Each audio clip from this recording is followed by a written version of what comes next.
time, he was the IWGP heavyweight champion. So he was really feeling himself, really at his peak. So, I know as a competitor, you don't always sit around thinking about every match you've had that didn't go your way. However, there are those ones that always sit in the back of your mind that if given another shot, you feel like you could go out there and change the story, the tone of how the world sees the relationship between you and that opponent. Not to mention in the back of your own mind, it changes things for you.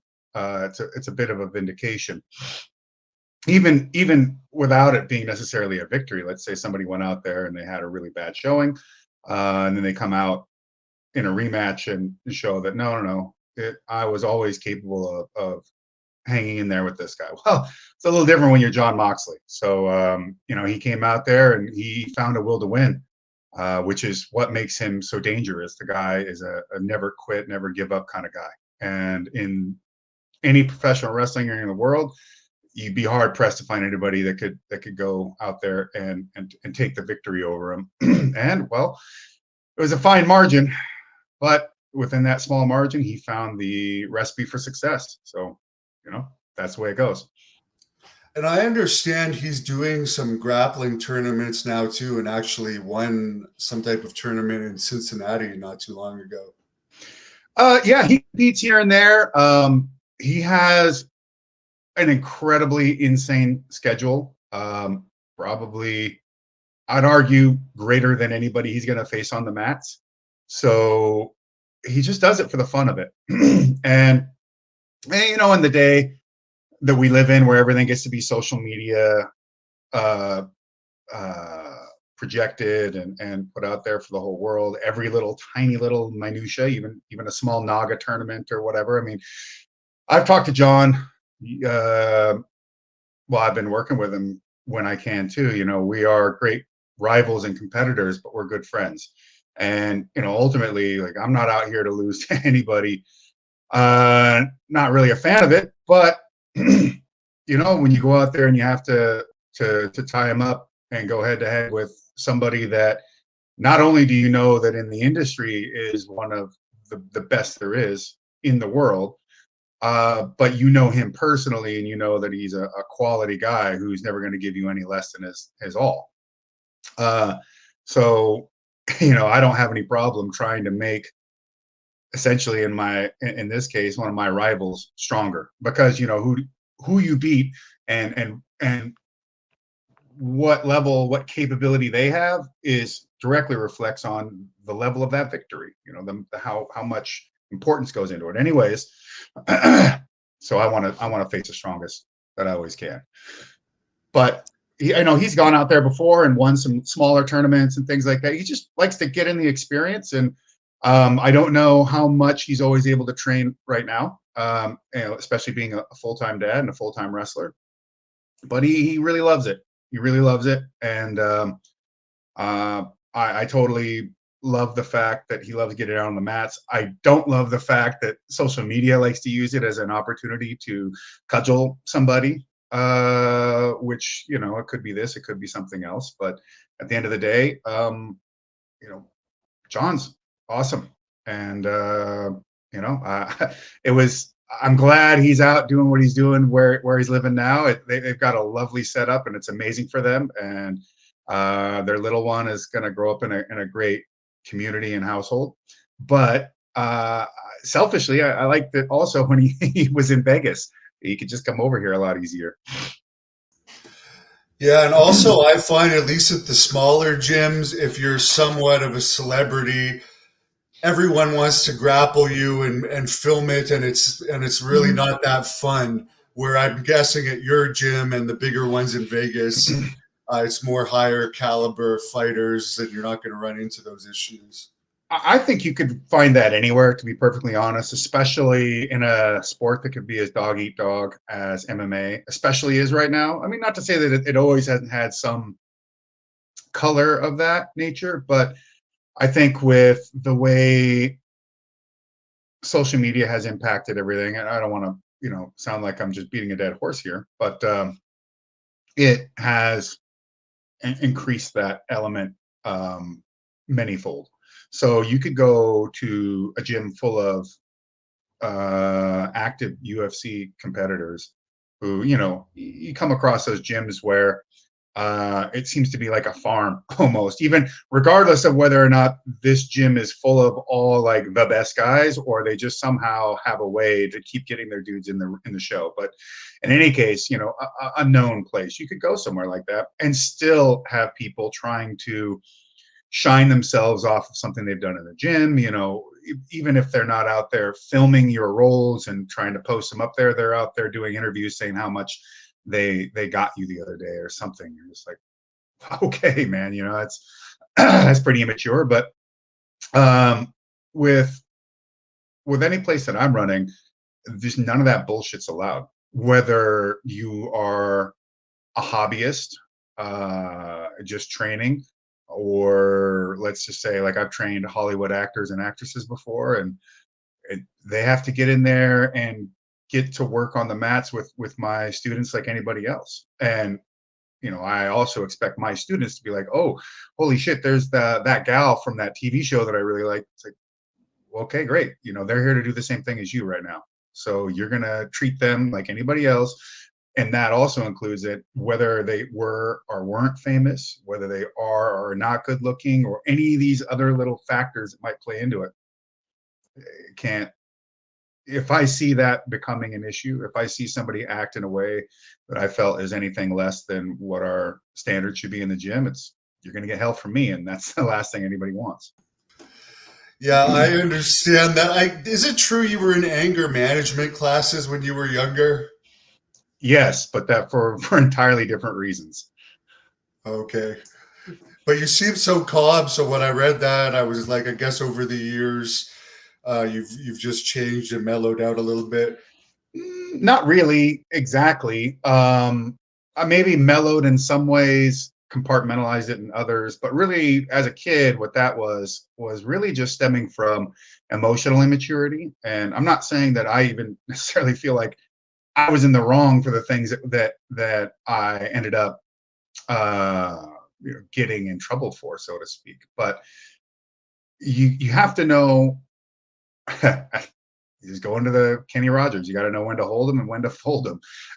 So being really young, you don't really understand how to deal with certain situations very, very, not just very well, but understanding the deeper and greater ramifications of what's happening, and not knowing how to maintain your sense of public respect and things like that at the same time as not also treading into areas that society the last 30, 40 years isn't very comfortable with. 40 years, 50 years. And just learning how to deal with all that, and also just trying to understand the dynamics of being a social animal like we all are. So kids got to grow up. The same kids that could be in my position who didn't really take too well to being bullied or harassed or harangued, could also be the same sense where the kids that use a lot of bullying and haranguing, harassing, because seeing how it may get them attention that they think is positive or worthwhile, using those tactics themselves to try and elevate themselves. And it's a cycle. One's doing one thing, one's doing the other, but yet at the same time, a lot of it's stemming often from the same place, just immature kids. So really the thing I think that's more important is not the fact that kids are going to have emotional immaturity or more like knee-jerk reactions to things at times, or even not react at all and really just penetrate all that deep into themselves in a really unhealthy manner as well. All these things stem from the same kind of immaturity, being kids. And really the onus is you have to be an adult of a certain capability and understanding of children, yourself, the greater world. You have to be made of better stuff to know how to more properly handle these things, more so than just pulling out your little manual and saying never hit or don't do this or whatever stupid platitude that is absolutely brain dead and without really any deeper understanding of how social dynamics and people and kids and all these things work. That's what I would say. I would say more so than anything, I don't really look at kids with high energy, high emotional content or any of these things as being necessarily the problem. I think that's the norm outside of, and we could get into arguments about how these things display themselves today that they didn't display themselves before, but it's coming from the same impetus. As far as who put on this blood sport in Japan, was it still GCW or was there some type of Japanese sponsor presenting that event? No, this was something that me and my Japanese crew put together ourselves. So I was approached by Rakuten Tickets, by a person from Rakuten Tickets about doing some events or whatever the case may be, through my Japanese agent. And we took a meeting and sat down and I explained the concept and forwarded a bunch of video and other things. And I made my pitch, and they found an ear, and that ear was receptive to what we had to offer, and then away we went. There's a Bloodsport Inc. office that I have out there in Japan for doing these events, and just a great network of people that I've collected along the years that are really capable of doing great things for us, as well as finding the other necessary components to help make these kind of events happen. And then, I don't know, decades of goodwill in and amongst professional wrestling in Japan and in the world that I'm able to call upon to help me try to build these events in whatever way we can. I found it interesting, and I don't think he ended up coming to the event, but Mike O'Hearn was booked for it. What happened there? Because it seems weird that he'd be involved with it. I know he's got a martial arts background, but he's been out of pro wrestling for so long. Well, it's only weird because people don't really think of Mike that way. And if they look it up, they'll find a reference to his judo background. But no one's ever really. I think he's done professional wrestling in his past, also. By the way, like he was scouted by major organizations, I believe, back in the day, which that's not really much of a surprise. And he's had training, but Mike always saw his path being different, so he never really followed that career path through. And he's Mike O'Hearn. He's doing the deal exactly like he wanted to do it. But he's perfect for professional wrestling, to be perfectly honest. And I really wish it would have been able to come to fruition, but unfortunately, there ended up being a scheduling conflict due to previous agreements he had with another group for work he's got to do for them. And we had to just step out of the way of that, because ultimately we're trying to do things where people, they're doing this voluntarily. They're choosing to be a part of what we do. I'm not flagging them down and making them offers they can't refuse in either sense, either with terms or with like intimidation or favors. It's nothing like that. It's people, if they're into it, if they're down, the show happens. And if they're not, or if something doesn't work for them, then and we can't make it amenable, then it doesn't, and everybody's copacetic. So when you see my shows, realize that probably,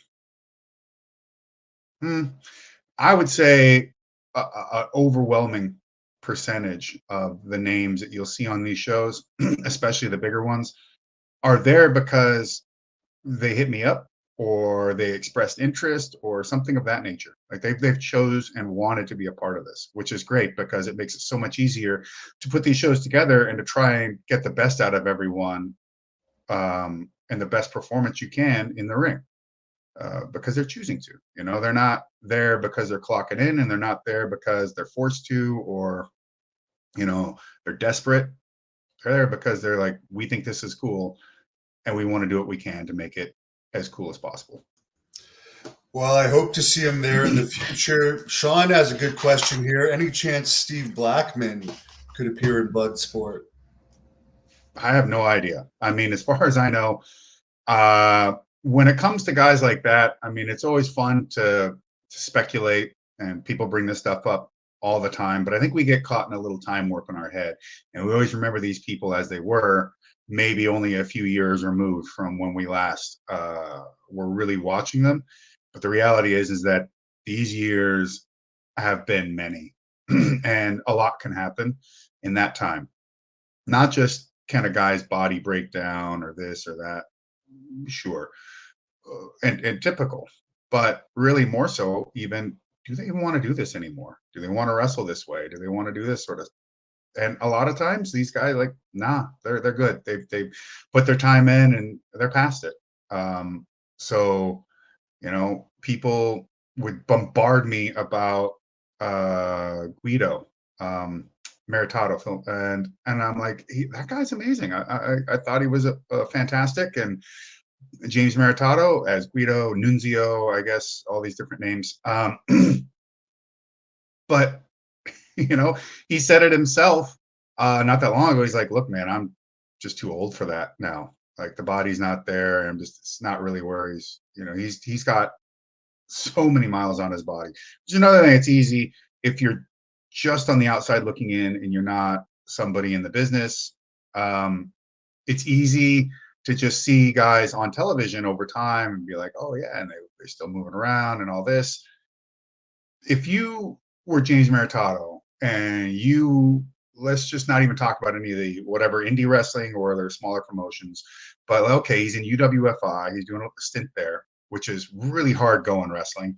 Then you go and you're in ECW, you're in WWE, you're doing dates after dates after dates after dates after dates. I mean, this stuff, rain, shine, snow, light, dark, injured or not, you got it. You're in the ring. So it really does take its toll on you. And to think that just because we've seen some good pictures of them, or maybe working a show here or there, like, oh yeah, well, yeah, just slot this guy in.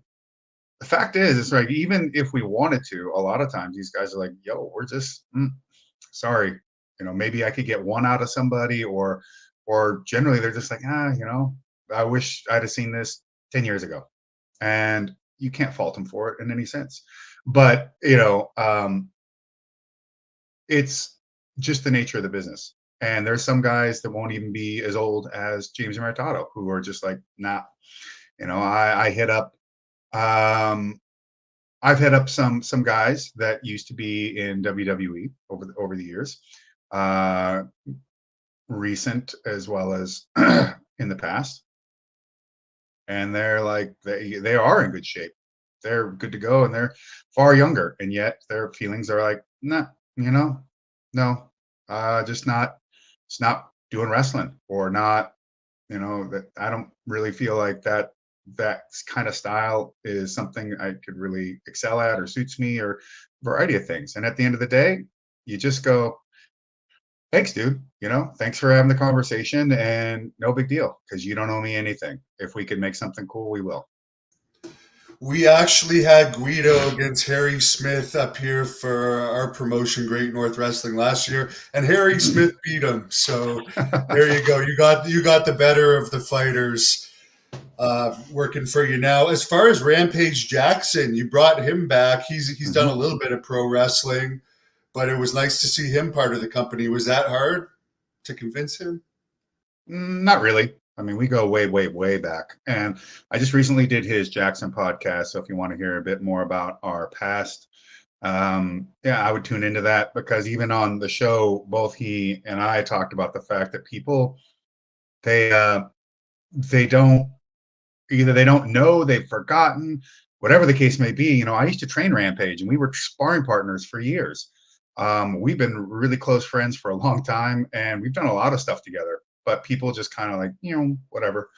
And for me, it was just a matter of hitting him up, showing him what I was doing, and saying, "We're going to Japan, so hey, you want to come along? I'm sure I could find a guy who step up in front of you."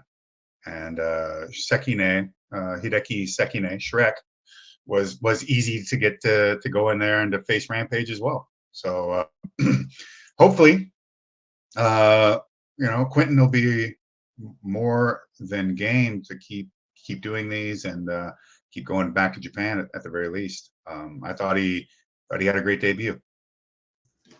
If Haku was younger, he would have been perfect for this. But how do you think Haku would have done in probably No Holds Barred if it had been more popular in his prime? I know he was more of a street fighter, but as Mhm. a fighter and a wrestler yourself, what do you think about his reputation? I'm sure it's well earned, and he's a big, strong, physical guy with a very good physical and athletic past. Um, I think. I mean, yeah. I mean, yes, he is. He's probably really far too old to be doing this sort of thing now, and not just blood sport, but guys put in his miles. So I'm sure, as much as if there was like a like fresh infusion of youth into him, I'm sure he'd love to do it. But he's been in rings and had matches with people and in places that are just amazing. So yes, I see in the chat, no shit, Haku's retired. Duh. But in the past, if he was somebody that was interested in doing no holds barred, I think he would have been fairly successful. Would he have been like the king of all kings and champ of champs? I don't think so. But I think that would have been a lot of it would have been due to the fact of having dual loyalties to doing professional wrestling and fighting at the same time, and the fact that pro wrestling, especially back then, wasn't really going to give him the extra time to really invest into a no holds barred career.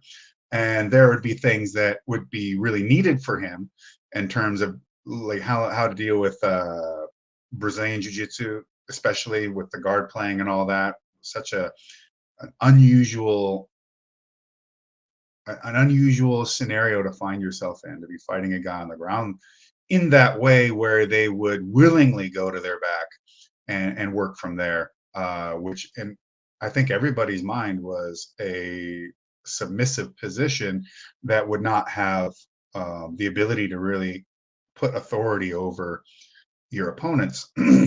But as we learned, there's a lot you can do from there. And when you think about it, it's like all your faculties are in front of you now. You're watching, you're visually tracking and identifying things. You've got both hands, both feet, both shins and knees and elbows. So your ability to manipulate an object is actually a lot easier than old school catch and folk style, where you're wrestling in the down position, but you're making sure to keep your back off the mat.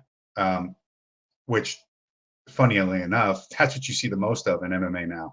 You don't see people playing guard almost at all.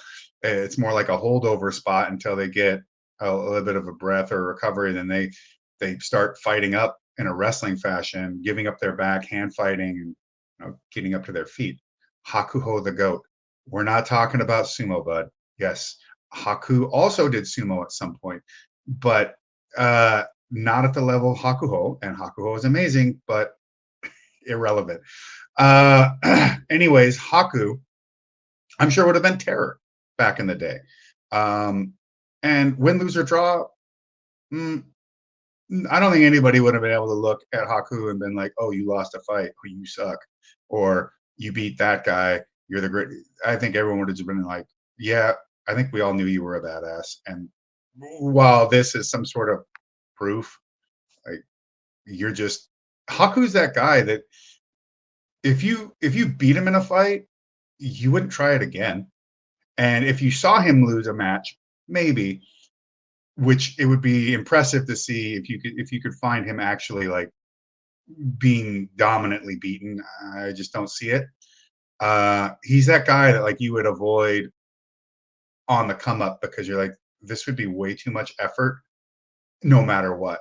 Like you don't get out of this without getting hurt somehow if you even get the win. I just think he's that guy. He's just crazy tough and probably just hell to deal with. And you never get away with it with running into him without leaving hurt somehow. If he didn't hurt you and take you out. And I have noticed those Samoan guys, they seem to have, and I'm not saying this to be racist or anything, but they have thicker skulls that seem to be able to absorb more punishment. You fought Mark Hunt. Mm-hmm. Did you notice anything like that with a guy like him, that they just seem to be able to take a lot of punishment? Well, I mean, I could see it in tape prepping for him, but I honestly didn't have to. He didn't land a single punch against me, and I didn't get hit once in that fight. And I only really hit him with like a few like bits of ground and pound to open him up and get him to move around. But I he's got a big head. Maybe it's thicker.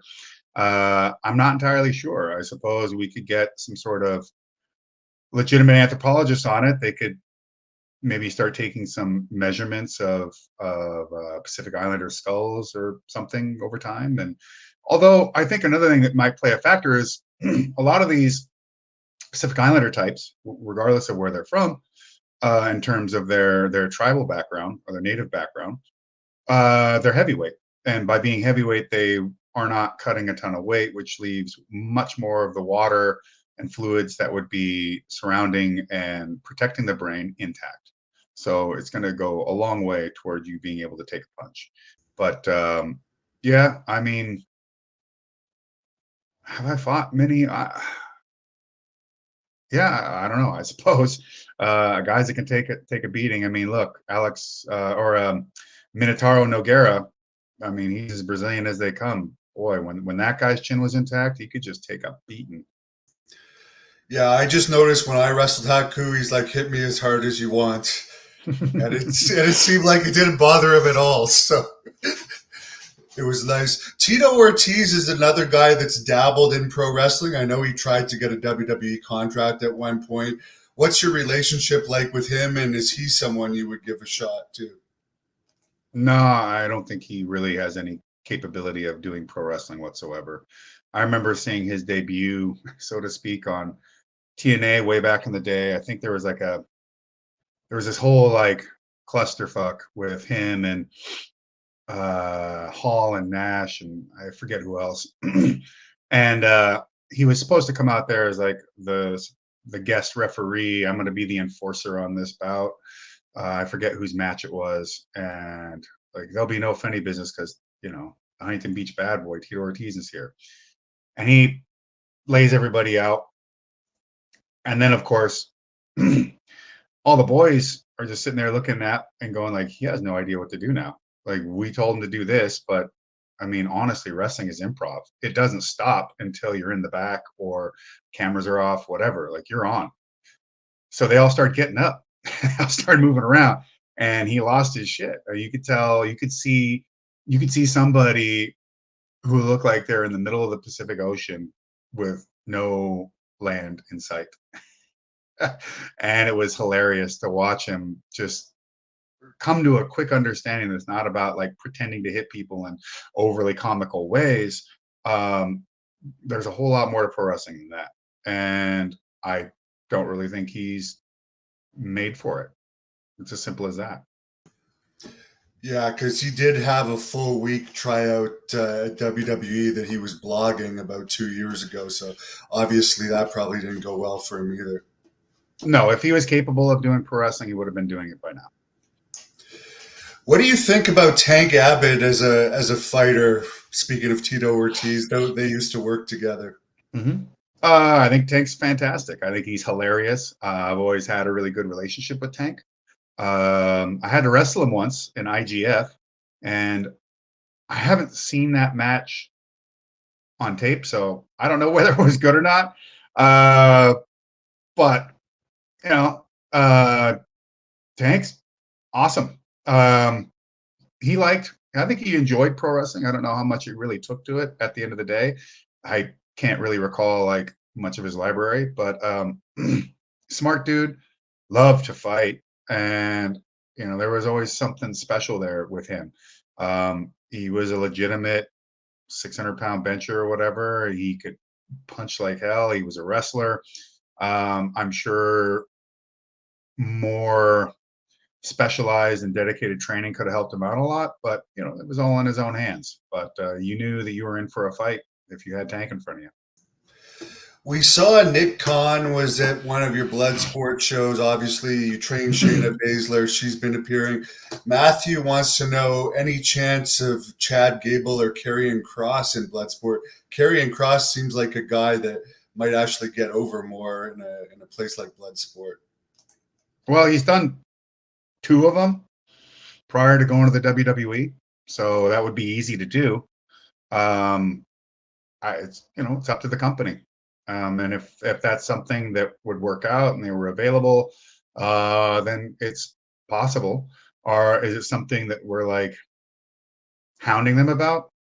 No, but I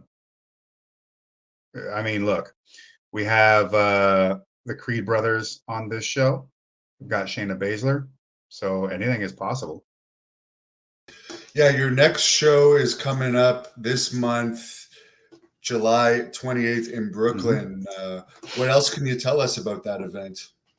Well, it's Bloodsport 11.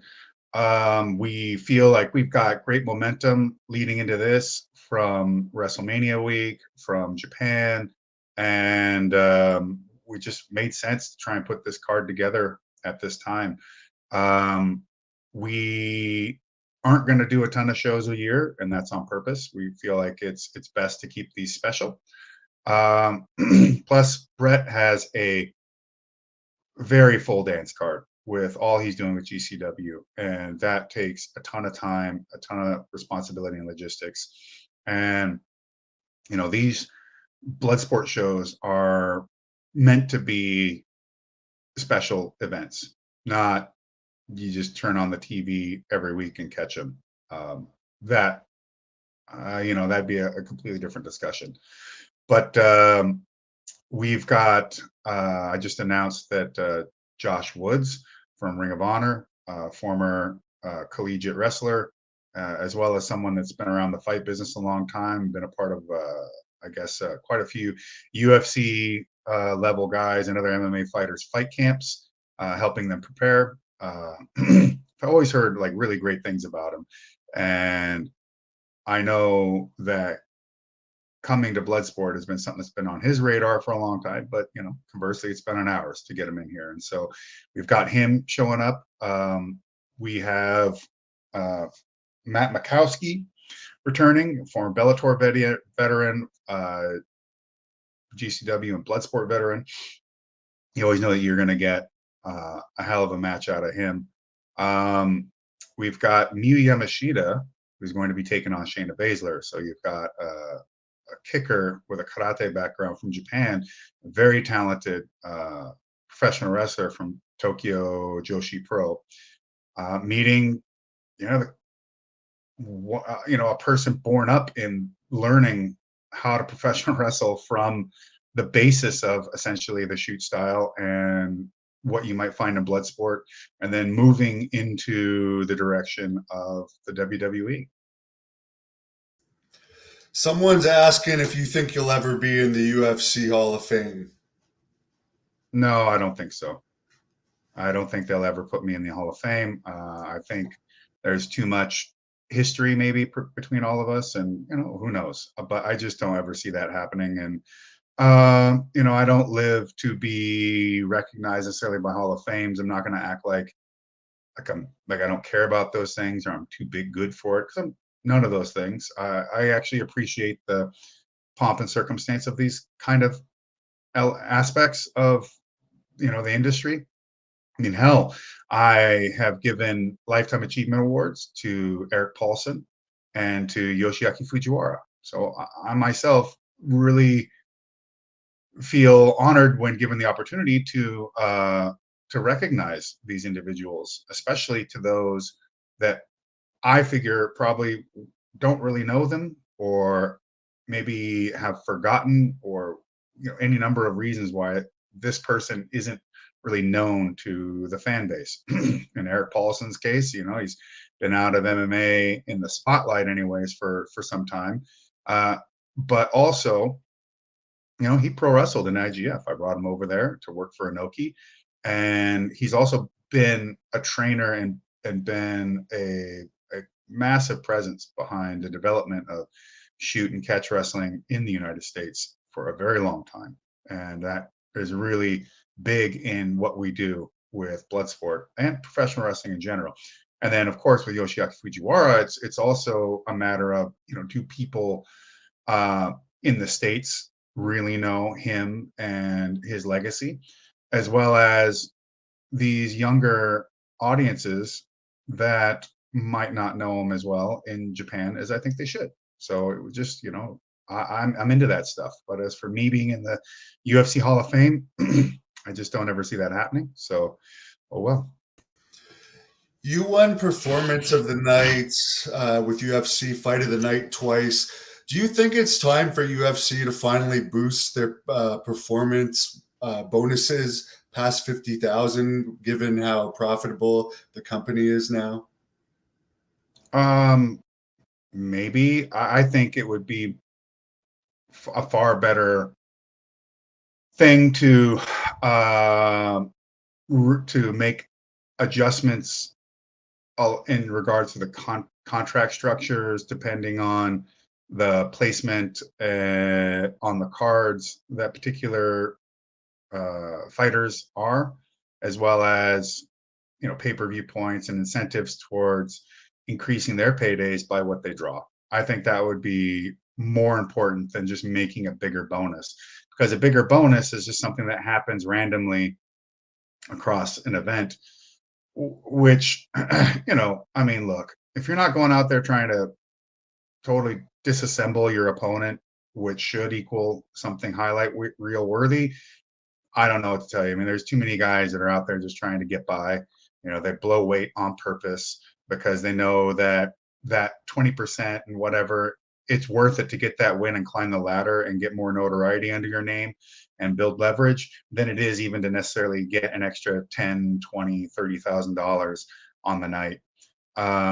Let alone if they could win that 50 grand, which you don't know. I mean, Victor Henry knocked out his last opponent, and yet other fights on that card got picked over him.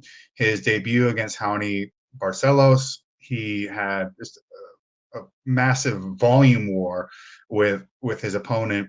Was the I don't know. There was like some statistic about, as a newcomer, what the odds were and all this kind of stuff and blah blah blah. Like he's got some stuff under his belt from that initial debut, and he did not win any performance bonus that night either. So I mean, you can have a great performance, you could set some sort of records at the time, and you still might not get anything. So I think it would be them at 50 grand. That's not a problem.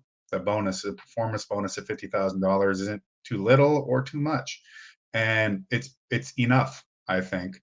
But what would go a lot longer is to have contracts that better reflected the ability for uh, higher known, maybe higher ranked.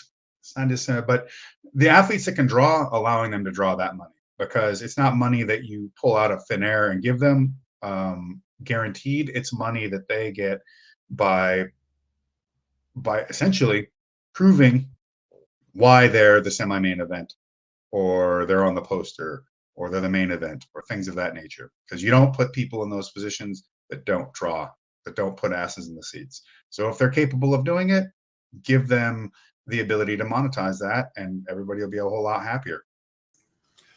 As far as Billy Robinson, who was a mentor to you and a trainer, Dark Side of the Ring or Tales from the Territory recently did a episode where they claimed that Peter Maivia ripped out his eye.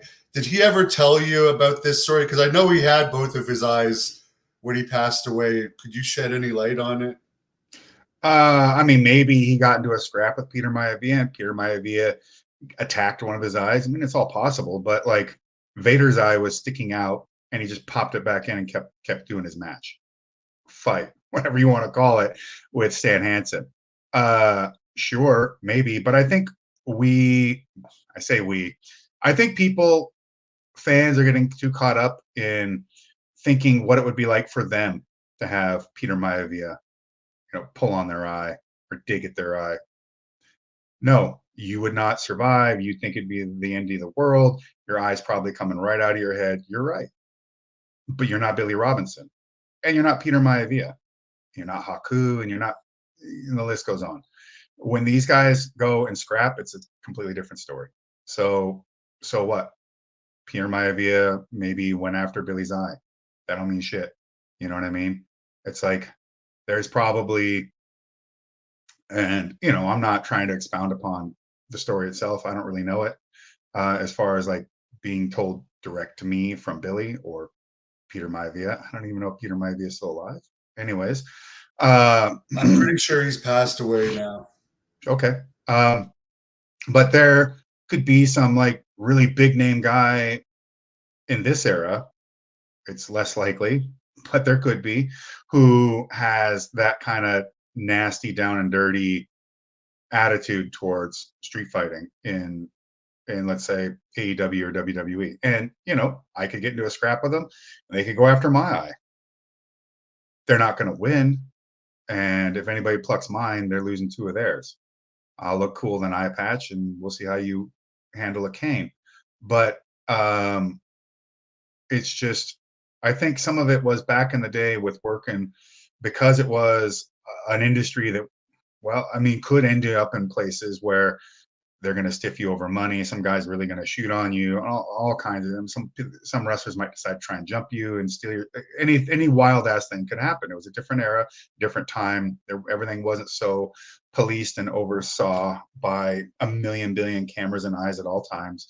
And you couldn't just go to the public and be like, "Hey, this guy was a jerk to me and he did this." The public, like, you're not even supposed to talk about what actually happens and what the business is.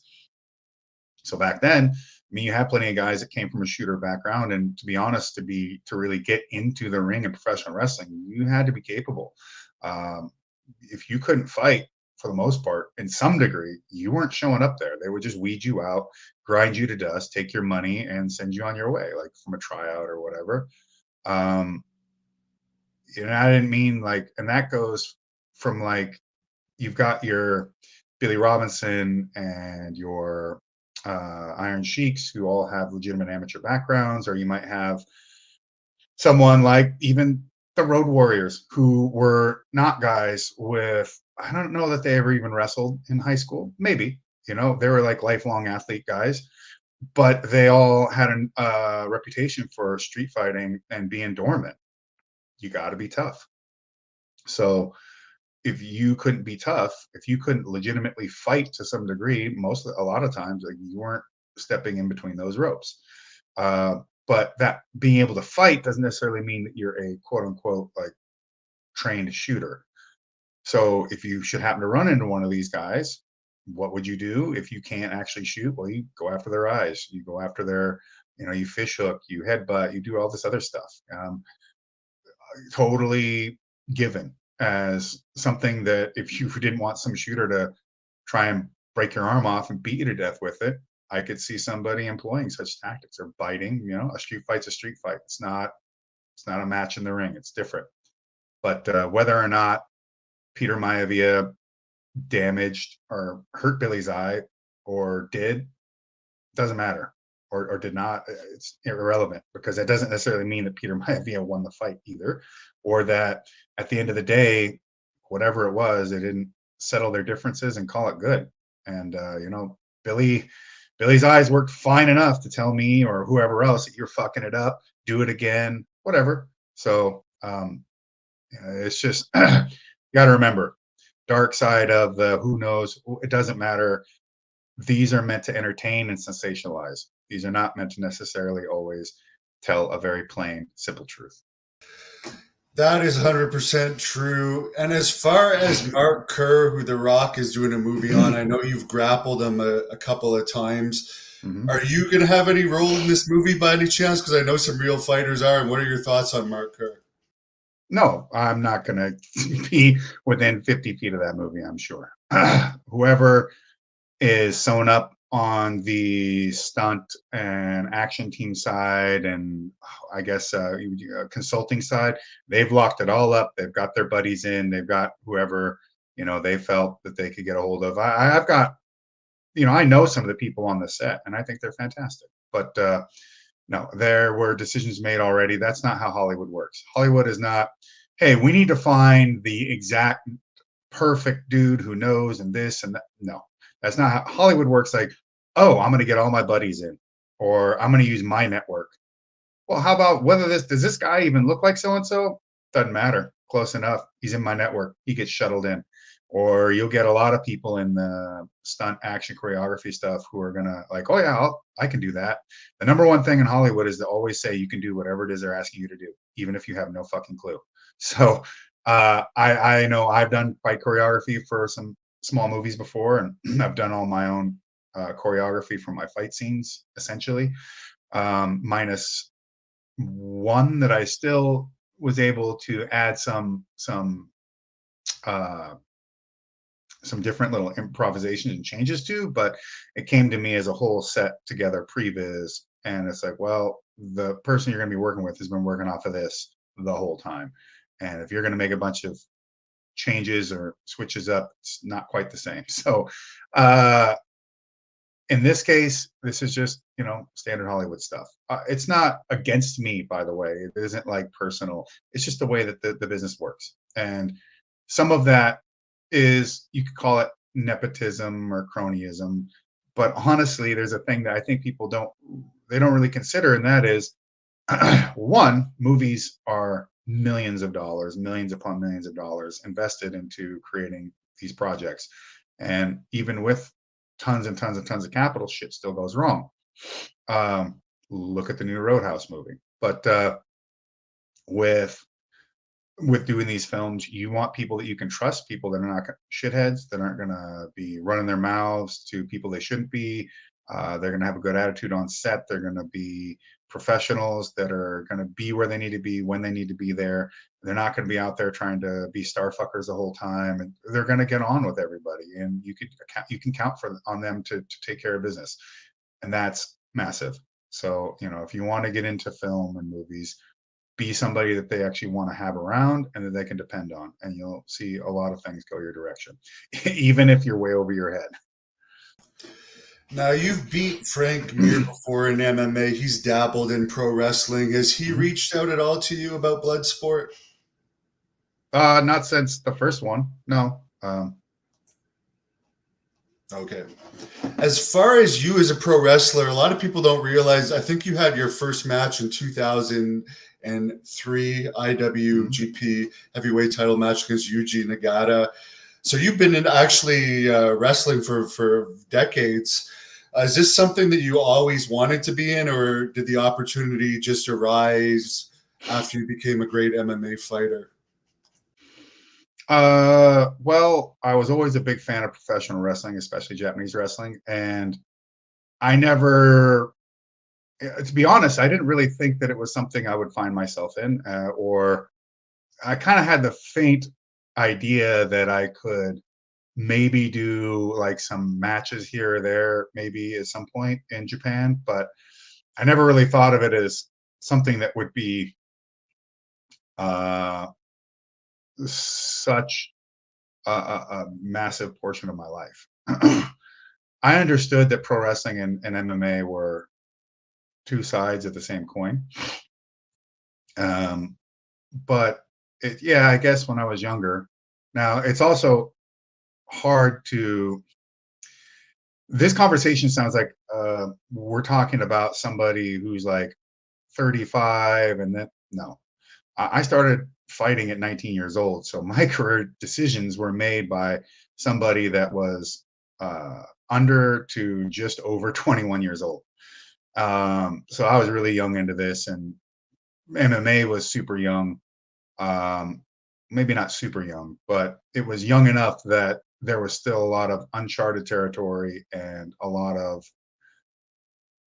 new things happening and coming about, things dying, things coming to life, stuff happening all over the entire world. all at once, it seemed like at times. So trying to navigate that was enough. Basically, this just all stemmed from the fact that I saw Tsuyoshi Kosaka, a good friend and a former training partner of mine, in New Japan fighting for this NWF belt in this little tournament. And I was just like, I gotta, if he's there, maybe that could be my end. And then it seemed like, okay, maybe this is possible. And I will say that I was offered to wrestle Shinya Hashimoto in Wrestle One or Hustle, or while I was still in the UFC. I think it was Wrestle One, but I forget. It wasn't.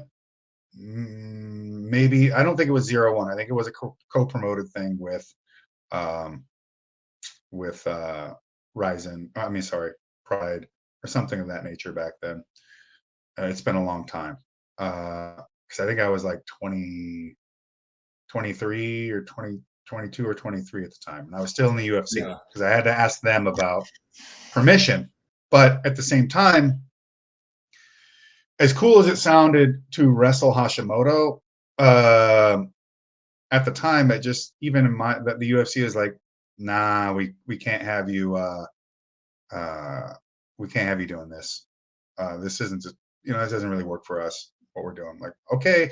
Also, I was also thinking like, what's really the point of me going out there and wrestling Shinya Hashimoto? Nobody's going to think I'm going to win. I've never done a match. It just, and Hashimoto at the time didn't lose at all. Like, this guy, I don't know if, I'd have to look it up on like Cage Match or one of those websites, but there was a point at which every time I came across a Hashimoto clip or blurb or anything about, he never put anyone over for like years upon years. When after leaving New Japan, it seemed like he was just, every single match he won all the time. And I thought, well, it doesn't really do anything for me. Doesn't really do anything for him. And the UFC says no anyway. So it was like, well, no, I had to tell the person who had contacted me. I was like, no, I can't do it. So, but I don't regret it. I do regret never being able to be in the ring with Hashimoto, but just in general, like, I always had the idea of the potential of doing some pro wrestling in the back of my head. Never did I imagine that I would be taken under the wing by Antonio Inoki and training with Billy Robinson and Carl Gotch and learning from everybody on the road like Jushin Liger and Yuji Nagata and Chono and a whole laundry list of names who have helped me out along the ways, and saw that somebody who was coming from being a shoot fighting world champion, uh, number one in the world guy in MMA, coming to them as a total newbie and not telling them, oh yeah, I know, or anything, but just being like, hey, teach me. As far as Bobby Lashley, you had a pretty good match with him in TNA. Well, I guess he went back to wrestling for the money, but how do you think he would have done had he continued to pursue MMA? Because he seemed pretty good at it. I think our match in IGF was much better, but nonetheless, uh, I think he would have. I think he would have racked up quite a laundry list of victories under his belt. I used to train and corner Bobby for a lot of his fights, and it used to be, if he would drop into town, even while he was still in TNA, and he was still able to fight here and there. And he'd drop, he's like, hey, I'm dropping through LA for something. You around? Like, yep. All right. Well, I only have, a little bit of time. So, and I might be in my backyard in Hollywood at the time, holding pads for Bobby, just working with him, shooting the shit, talking life. Or he'd come out here and spend some time doing training camps, or he'd come and I'd go to the Air Force Academy and train with Joel Sherritt up there. And Bobby would come up to the campus and he'd come out there and be a part of my training camps. Bobby Lashley he's one of my boys. So fighting wise, I mean, he could still be taking people's heads off and shooting 3-pointers with them if he wants to. I don't blame him for going back to the WWE and doing what he's done, because and he's been there a long time doing great stuff. And I just only hope for more awesome things for Bobby. I think that even with all the accolades under his belt, I feel like there's still so much more that can be done with him. And I think just incredibly highly of Bob. Last question here. With all the money being thrown around these days in wrestling, like it's absolutely ridiculous the money people are making these days. Are you tempted at all to try and go full time with AEW or WWE? I know you've done well for yourself over the years, but it's got to be a little bit tempting when you see some of these contracts. Yeah, well, and as a manager, I see these contracts, so I know what's out there. It's it's not just a simple matter of like, oh, I could just go out there and wrestle 290 days out of the year or whatever. It's more than that. I have a different life set up underneath me. I've got students in professional fighting and wrestling. I've got a distillery. I've got a new line of MMA training gear and clothing coming out, called War Materials. We've released our first release was a collaboration with the death metal band Amon Amarth, and that sold smashingly well. Like all the items sold out almost right away. And we're going to do a special seminar at Bloodstock Open Air Festival. It's a big heavy metal open air festival out there in England. So we're going to be doing that in August, and it sold out in a mere few hours to help promote our new line. I've got a lot of different things on my plate, not to mention booker, producer, agent, all the things that come with running professional wrestling shows and putting them together, be it in Japan or with Brett here in the US.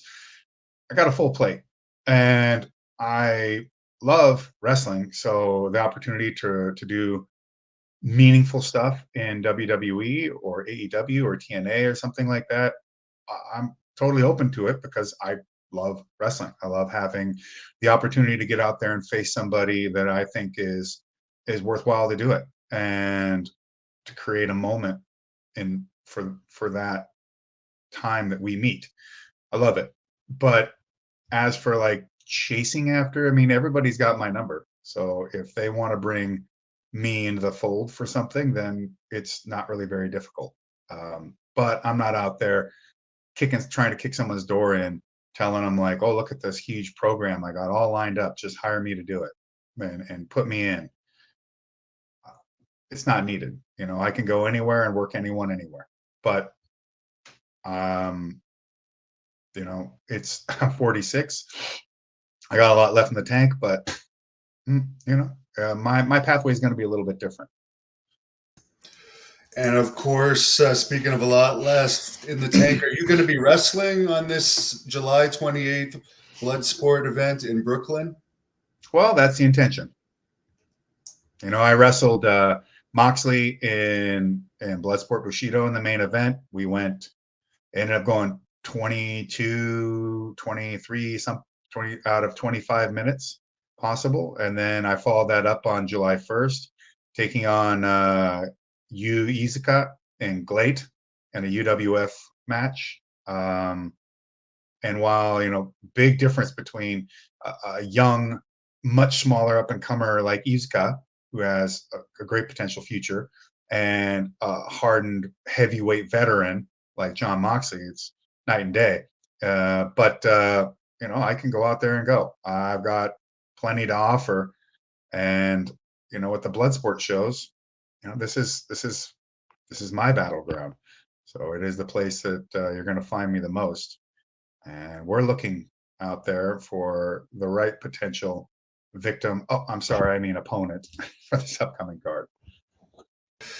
All right. So where can people find more information on that, and where can they follow you if they want more information on you? I think the best thing is go to @JoshL.Barnett on Twitter or Instagram as far as social media is concerned. I'm on Facebook at Josh Barnett Official. And You can see me also at joshbarnett.com, which has links and a whole bunch of other flair and such around what I do.